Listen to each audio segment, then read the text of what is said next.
السلام عليكم، مرحبا بكم في فيديو جديد على قناة أذواق منال البويرية. إن شاء الله كامل تكونوا بصحتكم ومهنيين وانتم تشوفوا في هذه لا فيديو. اليوم إن شاء الله راح نشارك معكم ثاني حلوى من حلويات عيد الفطر. كنت شاركت معكم في فيديو سابق صابلي بريستيج الورقة. حنحط لكم رابط الفيديو في صندوق الوصف. اليوم إن شاء الله راح نشارك معكم حلوى اقتصادية بنينة بزاف وتذوب في الفم، وهي معمول الغرس. مقادير بسيطة موجودة في كل منزل. المقدار هذا اللي راح نمدو لكم يخرج لكم 24 حبة. إذا كنتي أول مرة تشوفي القناة نقول لك مرحبا بك، ما تنسيش الاشتراك وفعلي زر الجرس باش يوصلك جديد الوصفات ناجحة. بارتاجي لا فيديو مع أصدقائك وأحبابك باش تعمل فايدة أكثر ويدي الفيديو حقه من المشاهدة. نقسم معكم حبة باش تشوفوا كيفاش جات من الداخل. شوفوا كيفاش دخل فيها الموس، تجي ماشي غير طرية، تجي تذوب ذوبان. انا حشيتها بالغرس والججلان، نتوما تحبوا تغيروا في الحشو، تحبوا ديروا كاوكاو وحلقومة كيما تحبوا نتوم. متنساوش تصلوا وتسلموا على الرسول عليه افضل الصلاة والسلام. بلا ما نطول عليكم نمروا المقادير وطريقة التحضير. أول حاجة نبدأ بها هي تحضير الحشو. هنا عندي غرس كنت نقيته، عندي كمية من الججلان كنت حمصته في مقلة، هو سخون نحطه فوق الغرس ونحاول ندخل الججلان هذاك في الغرس ولا تمر معجون. في نفس الوقت راني نطري فيه.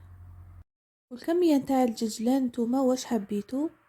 شوفوا الغرس هنا راه طري، راه منقي ساجي، الطباع ما تخصو حتى حاجة، فقط زدت له هذاك الجلجلان هكا باش نزيد نضيف له في النكهة. شوفوا العجينة نتاع التمر نتاعي شحال راهي شابة طرية. ونروح نحضر الكريات نتاع تمر معجون. هذا هو المول تاع المعمول اللي راح نخدم به، وانتم استعملوا اي مول تاع معمول متوفر عندكم. قدمت كوريا ودرت ابي بخي شحال ندير.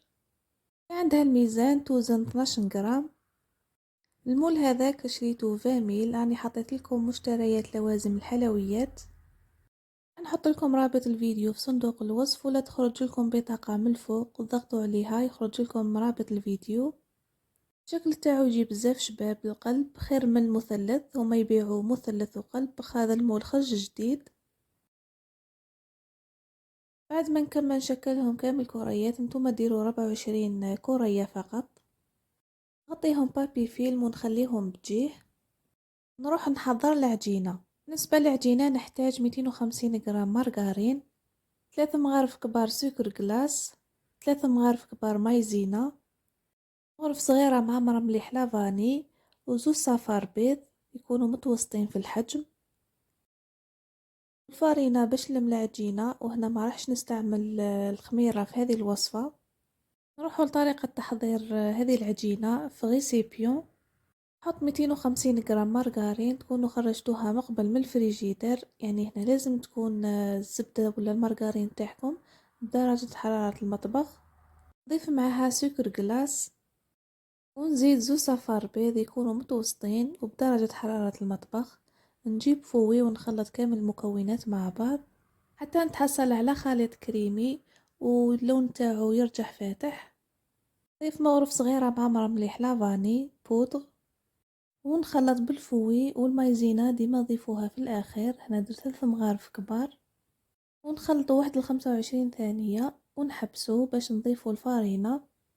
نجيب سباتيل ونحاول نحرك كامل الخليط.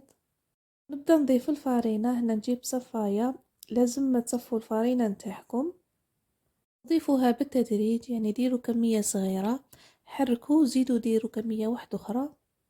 جمعوا بأطراف الأصابع ما تعجنوهاش، دخلوا الفارينة مليح في الخليط هذاك حتى تحصلوا على عجينة تكون طرية ومتماسكة. تلصقش في اليد العجينة نتاعكم، ما تيبسوهاش، خلوها طرية. هذيك العجينة بعد ما جمعتها نوريلكم القوام نتاعها، تكون طرية وما تلصقش في اليد. هنا نجيب ساشي كيس بلاستيكي، نحط العجينة في الكيس هذاك باش ما تنشفش. تروحوش تشكلوا كريات نتاع عجينة ومن بعد تنشف معاكم العجينة هذيك. حطوها هكا في ساشي وبداو خدموا غير بشوية.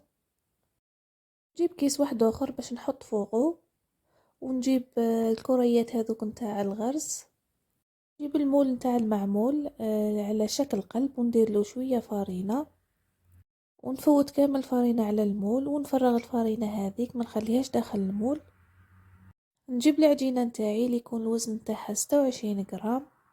ما عندهاش الميزان ديري ابي بخي هكاك عينك ميزانك.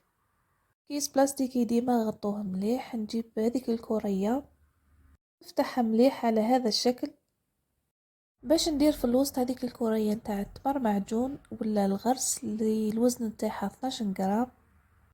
نغلقها مليح ومن بعد دوروها هكا بيديكم، نديرلها شويه فرينه ما تكثروش بزاف، ونحطها في المول. نضغط عليها هكا بيدي بالكف نتاع اليد نتاعي. حاولوا ليسيوها مليح من الفوق وضغطوا مليح بيديكم.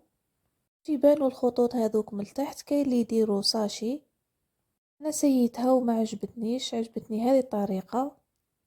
برك ما تكثروش الفرينه بزاف باش ما تجيكمش ناشفه. بعد نقلب بالحبه بهذه الطريقه تخرج معكم بكل سهوله. تحصلوا على هذا الشكل يجي بزاف شباب.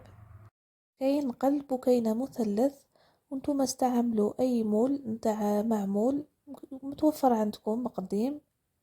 كما نخدم باقي الحبات بنفس الطريقه ونحطهم في سنيوه حتى وكان طيبوهم ما راحش هذوك الخطوط من فوق ما راحش يروحوا، راح يبقى نفس الشكل. المقدار هذا خرج لي 24 حبة.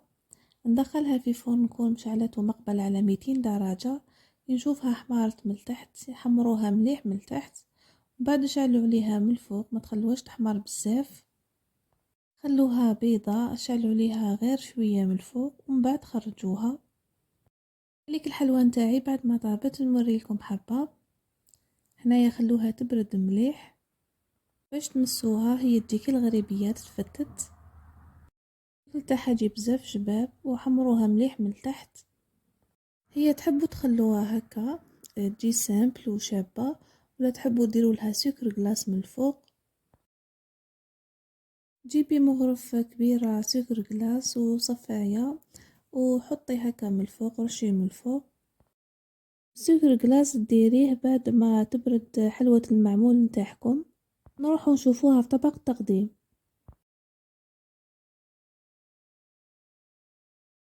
هذا هو الشكل النهائي لوصفتنا لنهار اليوم. حضرت معكم حلوة المعلمول بالغرس.